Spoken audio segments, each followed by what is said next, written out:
Hello बच्चों, चलिए प्रश्न को पढ़ते हैं और समझते हैं। समीकरणों को हल कीजिए। और हमें समीकरण दिया है कॉस क्यूब 4 थीटा बराबर 0 और हमें इसे हल करना है। प्रश्न को हल करने से पहले प्रश्न के लिए हम मुख्य अवधारणा लिख लेते हैं, जिसकी सहायता से हम इस प्रश्न को हल करेंगे।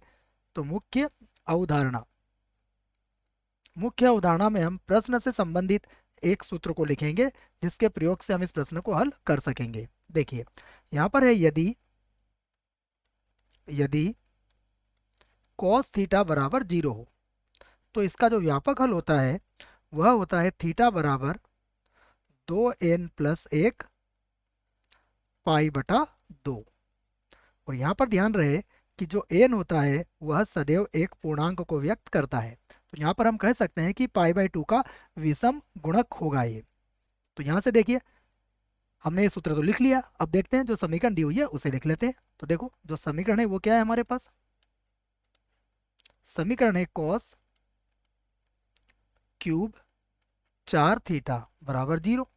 तो इस समीकरण को हम क्या लिख सकते हैं, इसको लिख सकते हैं कॉस 4 थीटा बराबर 0, क्योंकि 0 का घनमूल 0 ही होगा। यहाँ से देखिए, यहाँ से हमारा जो व्यापक हल होगा वो क्या हो जाएगा, जिसके लिए हमने सूत्र लिख लिया है। तो यहाँ पर लिख देता हूँ मैं इसका व्यापक व्यापक हल।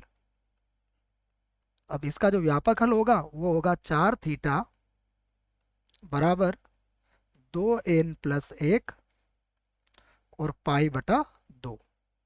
यह कोष्टक अगर सही नहीं दिख रहा है तो इस कोष्टक को एक बार और लिख लेते हैं हम। तो ये हो गया हमारे पास 2n+1 और पाई/2।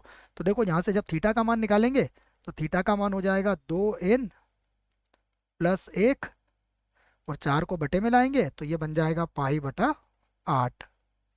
और यहाँ पर लिखेंगे हम n बिलोंग्स टू z, अर्थात n सदैव एक पूर्णांक होगा। यही हमारे प्रश्न का उत्तर है। आशा करता हूँ आपको इस प्रश्न का उत्तर समझ में आया होगा। धन्यवाद।